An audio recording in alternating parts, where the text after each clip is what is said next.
CHATS with Frank Palmer, the marketing, media, and communications talk show.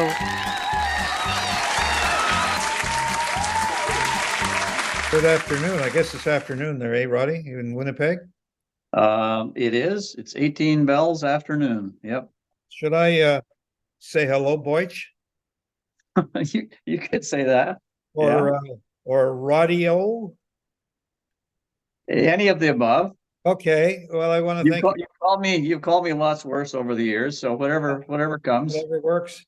Well, I thank you for you taking the time today to have you interviewed on behalf of NABs. And as you're aware, our industry today is going through more trials and tribulations than any time before.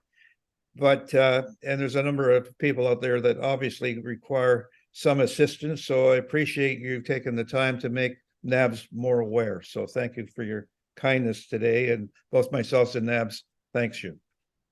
My pleasure, I think. I've never really fully trusted you. Well, we've known each other for how many? Maybe 35 or 40 years? Actually, I'm going to say 43. 43. Yeah. Do you remember when we first met? Well, boy, do I ever. I think it was in Winnipeg, and your agency at the time was called RMPR, I think. It was called RMPR, and the M in the equation didn't actually make it to the first day. He quit. So when you met us, we were just RPR, and then the one of the R's only made it for about 3 or 4 months, I guess, and then it was just the two of us after that. Oh, do you remember the other partners' names?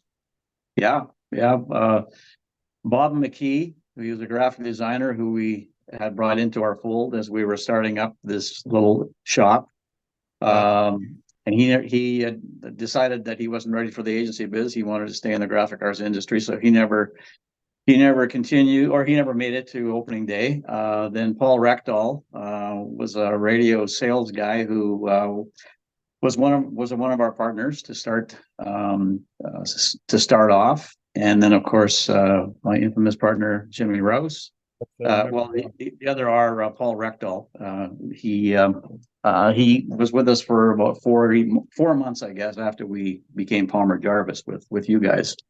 And my infamous partner, Jim Rouse, of course, was with us for several years until I believe about 1990, and then he went a different direction, and so that was the RMPR. Yeah, and I'm going to talk about you a little bit here. What schools and colleges did you attend?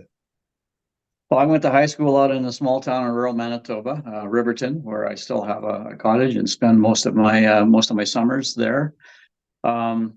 And then I went to Red River College here in Winnipeg, and I was just about to start my 4th term of a 2-year program when a job came up at a radio station, and I decided that I would take that job rather than fight for that same opportunity with 30 other graduates 6 months later. So I jumped at that job as a junior copywriter at CFRW Radio, which was at that time owned by the Jim Pattison Group.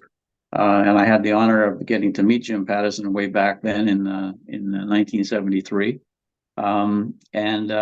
So anyway, and I took that job as a writer, and never looked back. I don't think I'll ever be sorry for not getting the diploma and just going for the gusto in the working world when I did.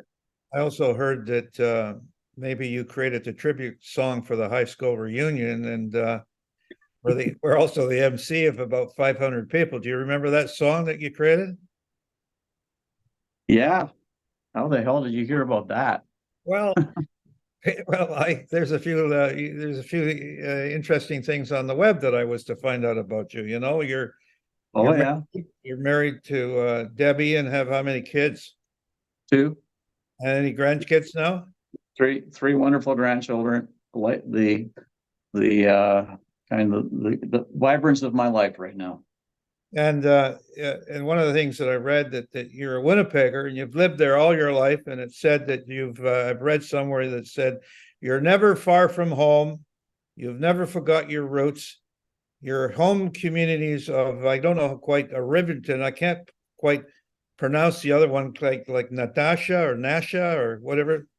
You would have to come from Icelandic roots to be able to pronounce that one. It's Nesa.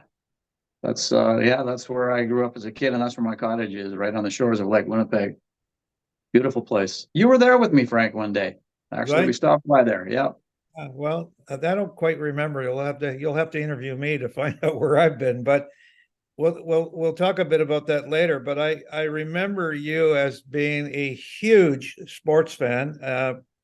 Both the Winnipeg Jets, the Blue Bombers, your two home teams, but you're also very involved in curling, starting with the 1998 Brier in Winnipeg. And I could never understand curling. It's like ink drying to me. But I know that you've been very successful at it. But you did say, which I also have on a piece of paper here, that you started your professional career in 1973 as an entry-level copy person, a copywriter at CFRW 1470 Radio. Yeah. And at the second year, you were promoted to copy chief. Right. Yeah. And back then, if I remember correctly, in the 70s and 80s, maybe a little bit longer, CFRW was a leading radio station, wasn't it? When I first started there, they were probably at the bottom of the heap. But then when the station was purchased from Pattison by the Chum Group, they brought in some pretty heavy hitters in terms of programming and management, as well as on-air staff from Toronto, from the Chum Group, and quickly became a major force. Yeah, fighting it out for the top of the ratings with CKY and CKRC at the time in the rock radio sphere. So yeah, it was a great place to work with some incredible talent, and to this day, some of my very, very best friends were back from those days at CFRW. Absolutely. Yeah. Well, your writing style was called Rodeo. Where did that all come about? I don't. Well, I had I guess a style that was maybe a little different than others. I always took a lot of pride in coming up with ideas that were out of the mainstream. I found that particularly when I was still at the radio station, it was pretty much an assembly line. It was like a mill. Get the scripts written, get them into the production department, get them on air, and there wasn't really a lot of thought, I don't think, that was put into the creative product. It was just get the job done, get the spot on the air. The client doesn't care how it sounds. Let's just get it out there. That was the sales department's mantra, I guess. And I always had a problem with that. So I would go to extra lengths to write and produce commercials that I felt entertained a little bit, besides maybe just trying to sell the product. And I think over the course of time, I don't know who it was, but one day somebody just started calling my creative radio as opposed to radio. Yeah. Is that when you wrote the 10 rules back then? You kind of had about 10 rules about written words of passion and purpose, not to fill 30 seconds, but to maximize less is more, all that stuff. I read those. They were all online, those 10 rules. Yeah, I think, no, I didn't write those at that particular point in time.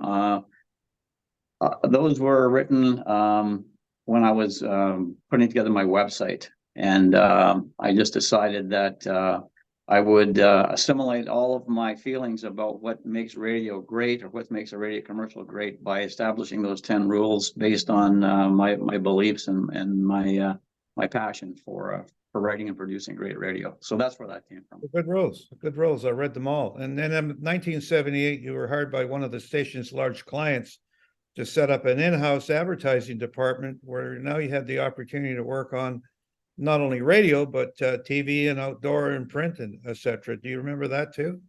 Oh, absolutely. Yeah. The company was the largest motorcycle and snowmobile dealership in Manitoba.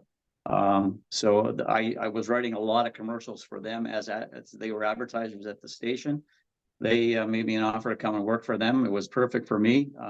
So it was a gig that lasted for a couple of years, leading up to when I decided to go into the agency biz. And ultimately become part of Palmer Jarvis. But yeah, that segue into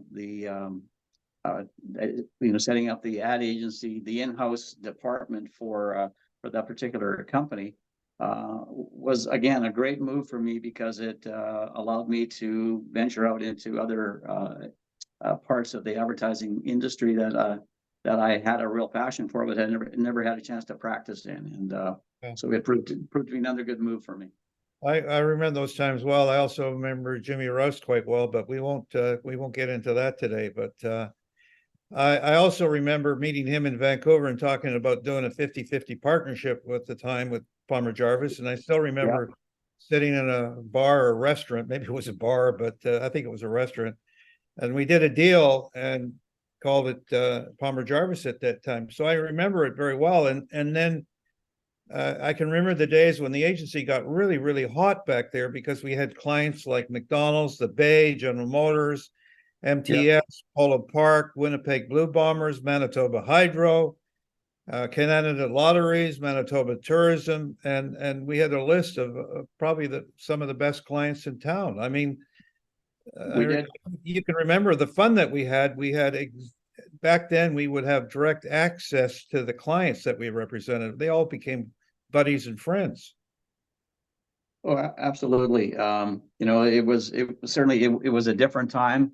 I remember very well when the opportunity presented itself for us to become Palmer Jarvis, and then I don't know if you remember how that really transpired, but we set up our shop, our MPR, because we heard that the McDonald's account was going to be made up for grabs in Manitoba. So we, cocky young buggers, decided that we were smart enough and good enough to pitch McDonald's, and lo and behold, they actually allowed us a presentation.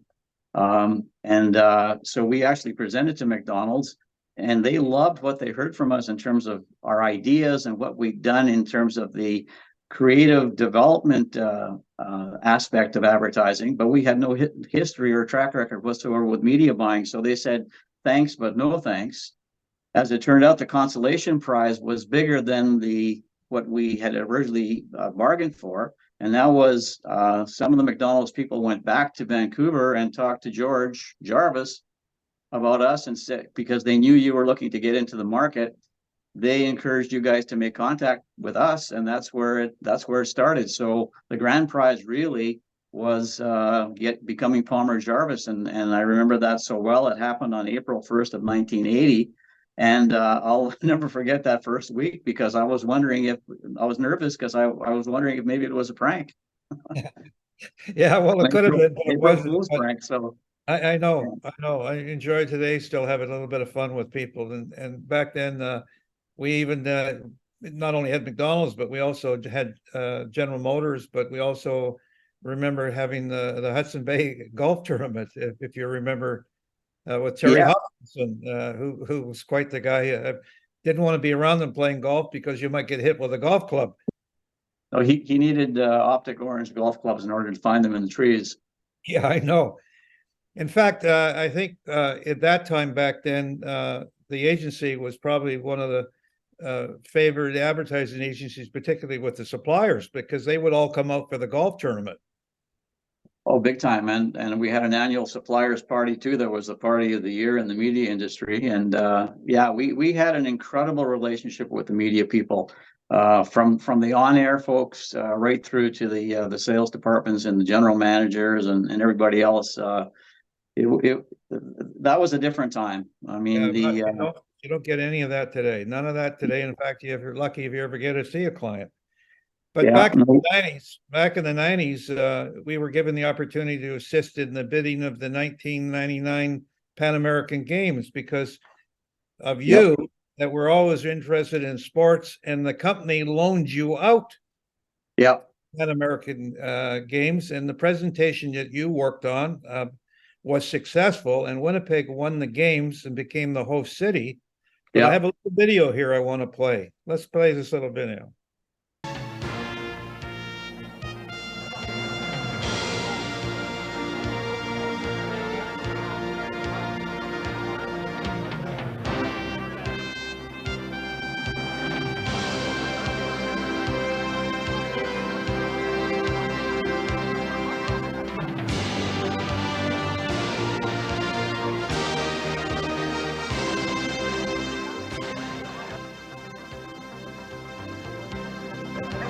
City for the 1999 Pan American Games.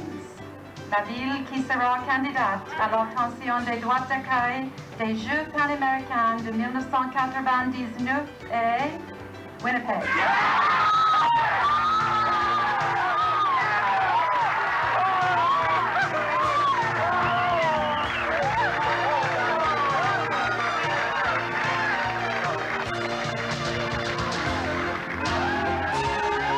Take it you remember that. Oh boy, do I ever! It just brings back incredible memories. That was such an emotional time. We went up against Toronto, if you can believe it, for that. Everybody basically in the room, I think the voters who attended that particular event, I think they all walked in the room that day or arrived that day thinking that they would rubber stamp Toronto. And of course, we put on that presentation, which included that part, a video that I produced and wrote. And yeah, it was pretty special. And what I'll never forget is, because I had to leave before the voting commenced, I was flying home back to Winnipeg on Air Canada, and about halfway through the flight, I got the flight attendant came to me and said, "I have a message here for you from the captain." And it's from Gary Filmon, who was the premier of Manitoba at the time. Right. And the message was simply, "We won. Thanks very much." And man, I'll tell you, that was just one of the great memories of my lifetime. You have a couple of beers? Oh yeah. Well, I also remember getting the rights to sell the client sponsorships, and we became partners with a gentleman, as you remember well, who was a sponsorship expert by the name of Jack Vincent. In fact, Yeah, I can't Jumping Jack. Yep. Well, I have a little video here to play from Jack, but in fact, we did a deal 50-50. I'll show you a picture of Jack here if you remember him. Oh, I do, of course. Well, and you created a company called First Event. We did, and like it was an interesting story because it looked like the Pan Am Games were going to. The committee had already made up its mind to go with a sponsorship marketing agency from Toronto. And I decided that I didn't want to let that just be gifted to somebody from outside of the Winnipeg marketplace, because I'm as Homer as it gets when it comes to Winnipeg. I'm a damn proud Manitoban. And I didn't like the thought of that big opportunity going to an outside company. So I had managed, I met Jack Vincent at the Pan Am Games in Mar del Plata, Argentina. And got to know him a little bit, and knew that he was a little unhappy with his current employment situation, and just started the dialogue with him to see if he would be interested in perhaps partnering with Palmer Jarvis to set up a sponsorship marketing division. And we did it very much on the QT. I think he was still employed by a company in the US when he was pitching with us to the Pan Am Games about getting the marketing sponsorship marketing contract, and lo and behold, we got it. Jack was a pretty incredible guy with an energy that was unmatched. Well, let's play a little video here from Jack. Okay. Rod Palson, how are you, mate? It's been 24 years since the Pan Am Games ended and 28 years since we got started. Man, we rocked it. Creative and strategy, that was a blast. It was so much fun working with you and everybody up there in Canada, and of course with the one and only Frank Palmer. Hope you guys have a good chat today, and Frank will put us in touch, Rod. Love to catch up with you. Be well, mate. Well, I had to reach out to find Jack, but he's actually doing film work right now, casting and all that stuff. Anyways, but well, he was a good actor. Well, I guess he seems to be doing okay in what he's doing. But before we chat about your advertising career, still, I want to talk about your interest in sports. Our viewers need to know that you were one of the, well, if not, you were the creator of Good Guys Wear White. Yeah, the Whiteout was an opportunity that was bestowed to me just by, being in the right room at the right time when a big idea needed to be hatched for the Winnipeg Jets to rally their fans during the playoffs, leading up to the playoffs in 1987. And you know, it just happened magically. Calgary had begun a tradition where their fans were wearing red. We had a matter of just days to come up with something to counter that. And it seemed to me that the easiest thing to do would be to ask fans to wear white, because pretty much everyone had a white T-shirt sitting in their drawer, their closet, that they could throw on and get to the game. Because those were long before the days where fans were actually purchasing team jerseys to wear. That was non-exist. So it had to be easy, it had to be fast, and it had to have some kind of immediate appeal, and it did. It just happened overnight, so to speak, and became a tradition here in Winnipeg that is probably one of the most famous traditions that we have going on here. And it's gone pretty much team-wise, and many other teams all do the same thing in their colors. And yeah, that was 1996, I think. Maybe was that about it? No, 87 was the first. 87, and then, yeah. I'm going to play a little video here where you talk about some information on how it all happened. But first, here's a photograph of you. I found.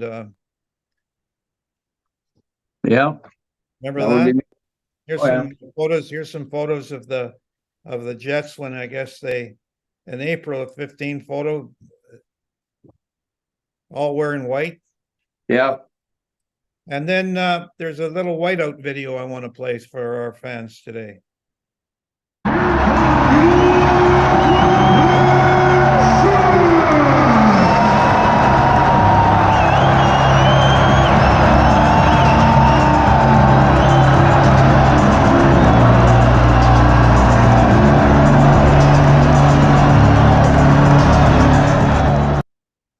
Yeah, it was just wild in there. The fans were incredible, and noise like I'd never heard before. I think I have another little video here, do I not? The definition of white hot: 1, glowing white with heat; 2, extremely angry, excited, enthusiastic, etc. Also see Winnipeg Arena. White hot is what happens inside this arena at playoff time, a tradition since the mid-'80s. Fans dress in white, wave white pom-poms, a mass of white, deafening hockey fans, the most dramatic example of home ice advantage. You walk into the building, you can feel the buzz before the game even starts. I mean, people are already anticipating 2 days before, what am I going to wear, what white outfit.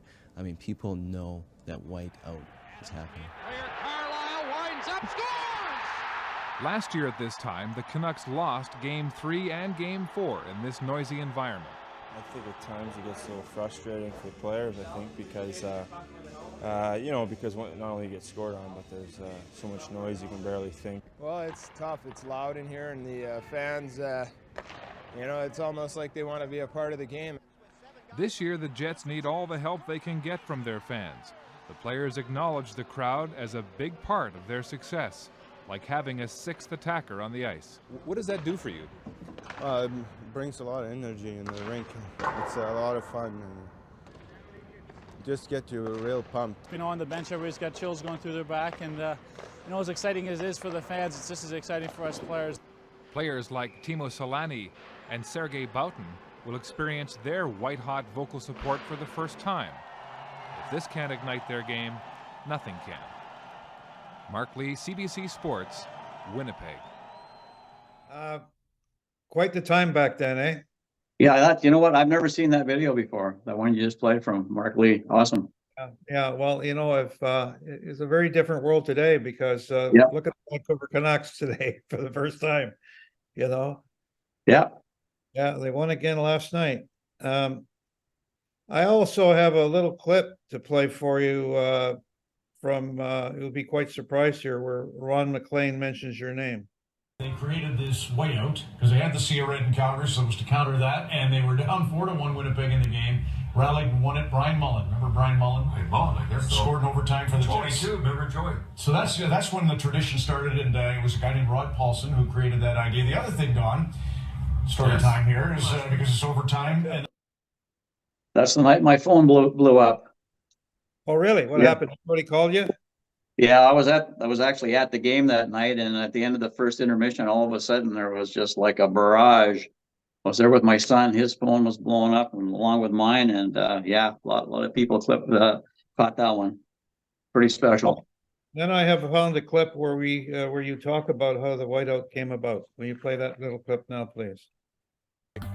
My ad agency, Palmer Jarvis, was invited to a meeting to talk about how we can engage the fans during the playoffs.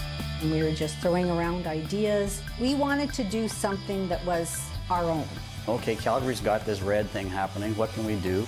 And we were like, well, maybe we should do red, white, and blue. No, that's too much. Out of my mouth came the suggestion that we should encourage people to wear white because everybody's got a white t-shirt. There was a huge media blitz. We had the t-shirts, we had hats, they produced a song. Winnipeggers wear white tonight.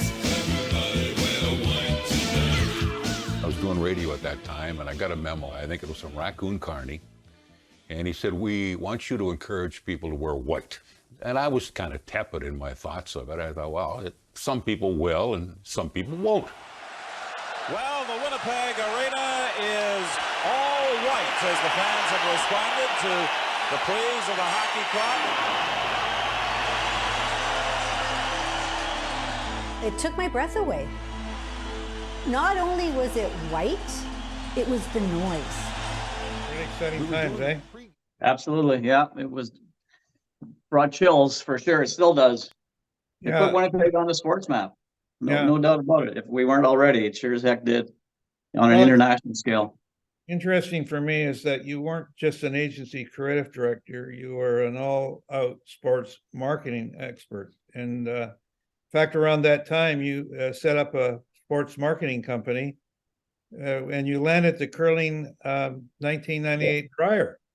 Yeah, that was that was kind of our first official account as a marketing agency, and it turned out to be pretty good because I mean, shortly thereafter is when I actually departed Palmer Jarvis, as you'll remember, and I went out on my own, and my work really became centered around curling. We did a really good job with the 98 Brier in Winnipeg, then got a contract to do with the 99 Brier in Edmonton, then the 2000 Brier in Saskatoon, and then all of a sudden Curling Canada hired me to handle all of the other curling events in Canada, including the Scotties Tournament of Hearts, the World Championships, the Continental Cup, the Canada Cup. I did those all for a period of 15 years, doing all of these events, negotiating all of the media deals in every market that we went into, not only negotiating the media, which I had never done before in my life, but I had to do it anyway. So we set up media partnerships in all of these markets, and also was responsible for writing and producing all the creative. So talk about a one-man band, a one-man ad agency. I really was for all those years. I hired some freelancers to help out with design, but other than that, I mean, I was basically the ad agency for Curling Canada for all these events, and then that actually evolved to an opportunity to get involved with the people down in Las Vegas who wanted to bring curling to Vegas. So I actually created all of the marketing, the creative, the media packages, everything, ticket marketing packages, all of that for the very highly successful curling events that were held in Vegas, attracting tens of thousands of mainly Canadian curling fans. But it was an incredible experience to be involved with curling in the desert. It was great. Also, a little video here to play for you. It was announced in November 2012 as an idea whose time had come, and it didn't take long to catch fire. Curling in Las Vegas went from nowhere to wow in the space of a few weeks as ticket sales for the 2014 World Financial Group Continental Cup roared out of the hack, proceeding to smash every attendance record the event had previously set in Canada. Then, in 2016, this same four-day championship went on to set a new attendance record for all curling events ever held in the U.S., including the 8-day Olympic Winter Games and the 9-day World Men's Championship. Today, the impact of the 2017 edition of the Continental Cup is already enormous. The third time in just 4 years in a desert city that never dreamed it would draw tens of thousands of visitors to watch elite athletes sliding stones on frozen water. And now I want to spend a little bit of time talking about your advertising agency achievements, but I wanted to mention a few highlights also. You created Tuxedo Night in the NHL. This was when Winnipeg hosted the Stanley Cup champions, Canadian or Montreal Canadiens. Back in 1979, yeah. Yeah, you were charged with managing the process for design and development of a new logo and uniform for the Jets. Yeah. You were a key driver in the development of the marketing theme for the Winnipeg Blue Bombers, True Blue, and in the creation of the CFL most loved mascot, Buzz and Boomer. For McDonald's, Ronald McDonald House, you wrote and produced the tribute song, A Light in the Window. Yeah. You directed, produced commercials and videos for a host of people, including Bobby Hull and Gordie Howe, a few names like Don Cherry, Bobby Orr, Howie Meeker, and Burton Cummings, just to name a few. And I'm almost tired out from reading all those things out for you on those achievements.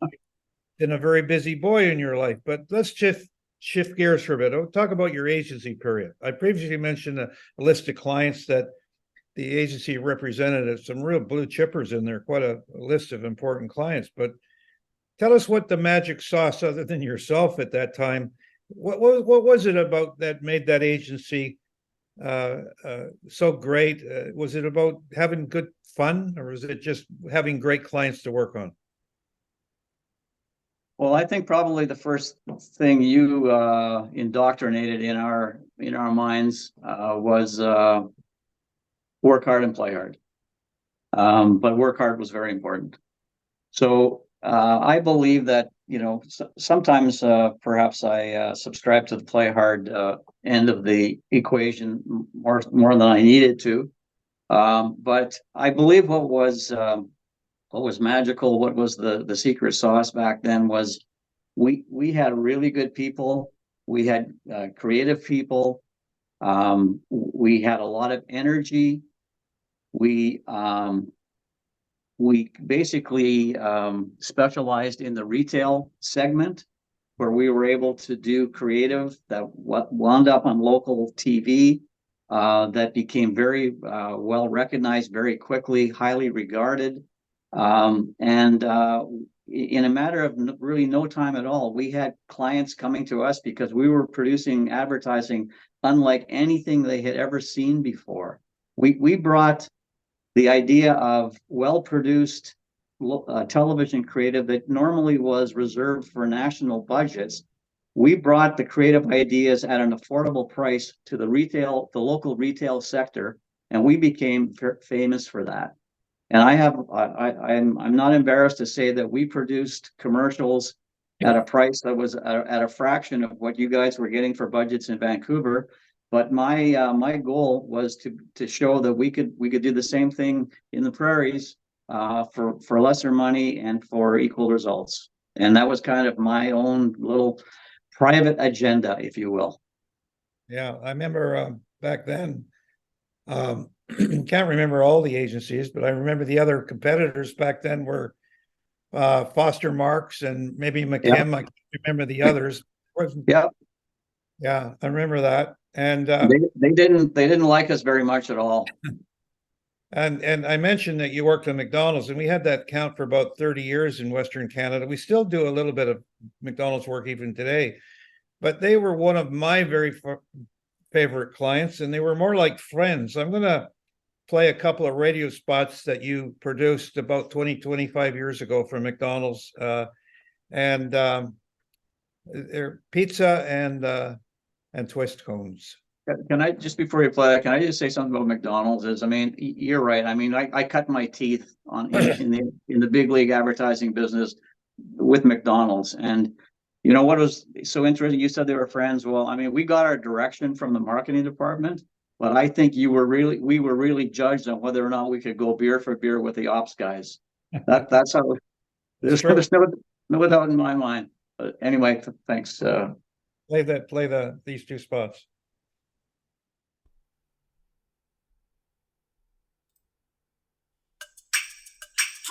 There's a new chocolate twist that's going around. Chocolate and vanilla in a cone for you. The coolest cone in town. Great cool twist, chocolate twist. Chocolate twist with vanilla too. Twist in a cone for you. Chocolate and vanilla in a cone for you. Ooh, good time, great taste. The new twist cone in my place. The good time, great taste of McDonald's. Come on, twist, twist.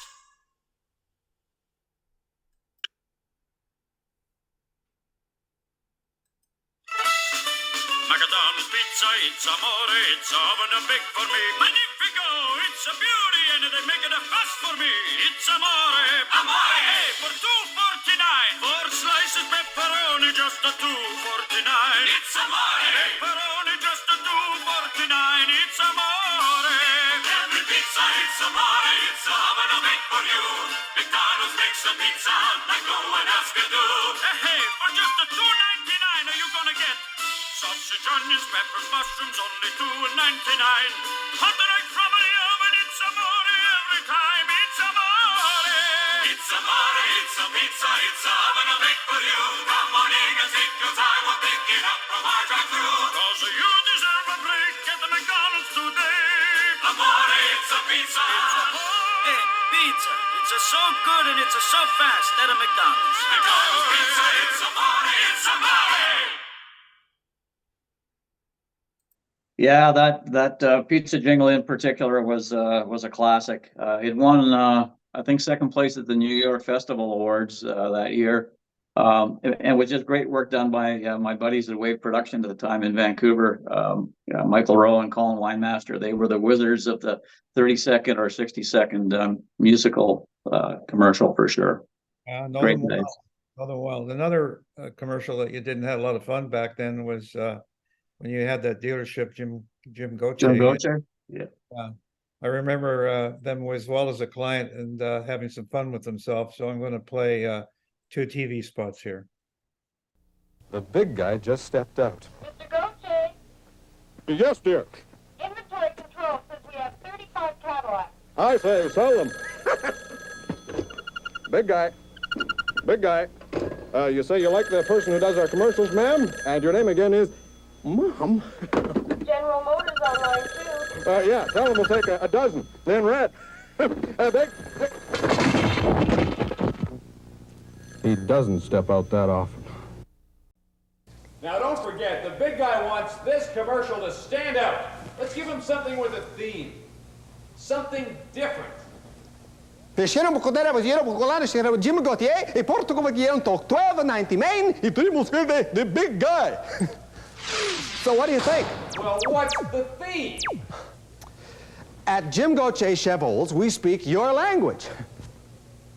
Ci queremos Gauthier, queremos language.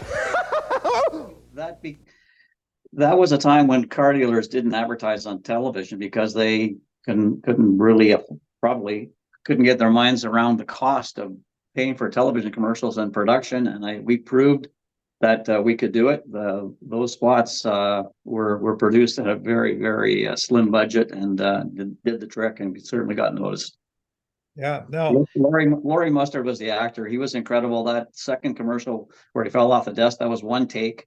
He banged his head on the credenza at the back of the desk and got up laughing. It was a classic. Very, very funny. And then you changed restaurants. You went to Wendy's. How did that all come about? Well, of course, this is the most recent past. I just happened to have an opportunity to meet the franchisee in the market to talk about advertising, and lo and behold, he decided he was looking for a change in the way he was doing his local radio, and he hired me, and we've now been at it together for going on to 4 years, and loving every minute of it. Well, here's a couple of spots I'm going to play. You know why I pulled you over, ma'am? No, I don't. I see you have a Wendy's Frosty in your hand. Yes. Is that the new strawberry flavor? It is. You got fries too? I do. Are you dipping them in your Frosty? Yes. Would you like some? Oh, I thought you'd never ask. Have a great day. We already are. When a Wendy's fry meets a Wendy's Frosty, It's dip, dip, dipping delicious. Bacon cooking, eggs cracking. That's the sound of that breakfast rapping. Wendy's breakfast, so delicious. Uber, DoorDash, skip the dishes. Dine in, drive through, you know what's happening. That's a whole lot of that breakfast rapping. Now everything you love about Wendy's breakfast, you can get in a wrap. Bacon cooking, eggs cracking. That's the sound of that breakfast rapping. Through the breakfast rap this morning in Winnipeg and Steinbach. I have to say that I've really enjoyed our time today. You're one very interesting and very talented person, and I've learned a lot about you while I was doing my research that brings back great memories from the past. And on behalf of NABS and the viewers, I'd like to thank you for your time today, and I hope that you've enjoyed our time today. That's great. It's always great to spend time with you, Frank. I mean, you are the hallmark of advertising in this country, as far as I'm concerned. You taught me so much. You gave me an opportunity. I think back to particularly when my main partner had to depart the scene for reasons we won't get into right now. I was pretty much on my own, and you were a great counsel, and you helped me get through that time, and gave me all the encouragement and advice that I needed, and a lot of it was always with a good sense of humor too, layered into that. Even when there were serious conversations, there was always a good deal of humor involved, and I'll always appreciate you for that, and I think the ad world appreciates you for that. Thank you. I do appreciate that. I mean, here I am at the ripe old age of 39. Yeah. You were 39 when I met you. I was 39 all my life. One of the questions is, with a passion for conceptually brilliant ideas, how do you keep up with the latest trends in advertising and marketing to ensure that your concepts remain innovative and relevant? Well, I'll restrict that to radio, because that's really all I'm working on right now is radio creative, and that's where I started as a radio copywriter. And you know what? Well, one of the commercials you just played, of course, was a rap spot, and the only reason I decided to produce a rap style commercial is because it was for breakfast wraps, and my silly brain just said, well, we should have a rap commercial for a breakfast wrap. That's where it started, and I've since written and produced 2 or 3 different rap style commercials for Wendy's because the audience is telling us that they like them.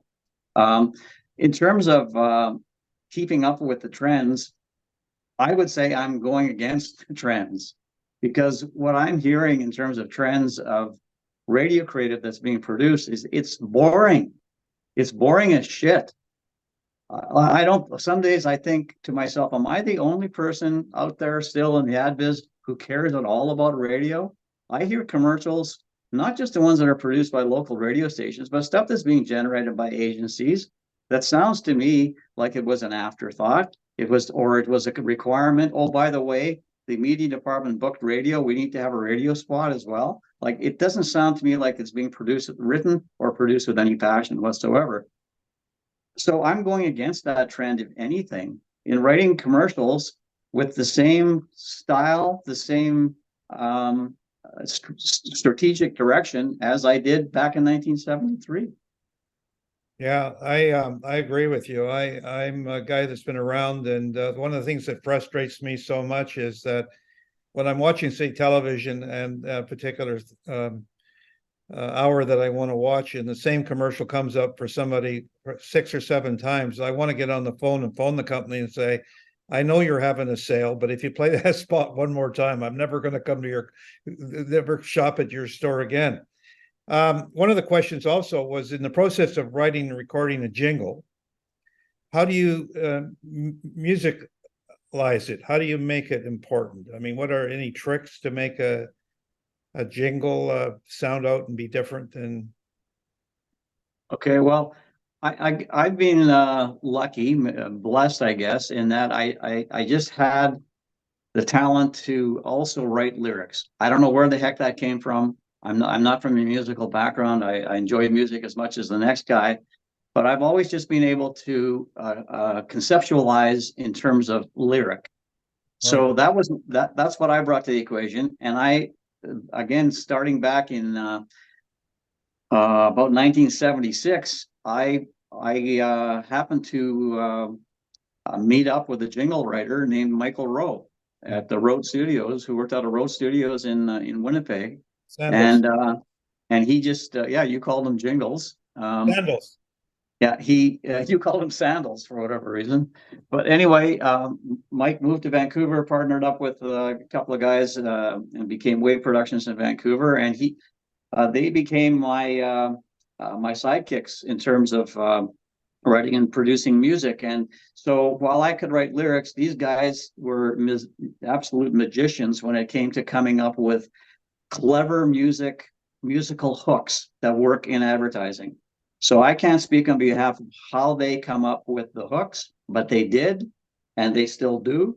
Wave Productions is no longer a part of their life anymore. They've retired and gone their own separate ways, but I still work directly with Mike on producing music, and he's still got the touch, man. He's great, and we're still able to produce jingles, which I think rub a lot of people in today's creative world the wrong way, because they don't understand them, they don't know how to make them, and it's just it's a discipline that has kind of gone by the boards. It's a forgotten discipline in advertising today. Last question, do you have any advice for young professionals getting into this business today, and do you think it's still a good industry to get into? Well, yeah, I guess it is, but I mean, I feel like there should be more opportunities for younger people, but I'm not sure what they're being taught, like from the creative standpoint. I don't know what they're being taught at in communication schools today about the advertising world. But like I said, I don't know that the style of creative that is being done today is being written and produced with very much passion.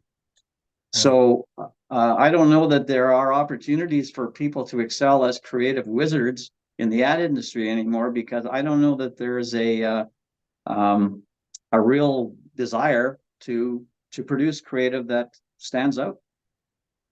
I happen to agree with you 100%. Roddy, it's been great.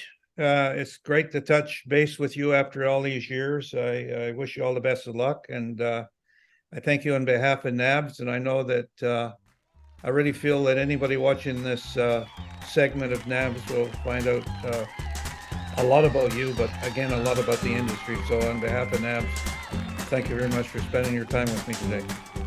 Well, thanks a lot for the opportunity. It's, as I said, always great to talk with you.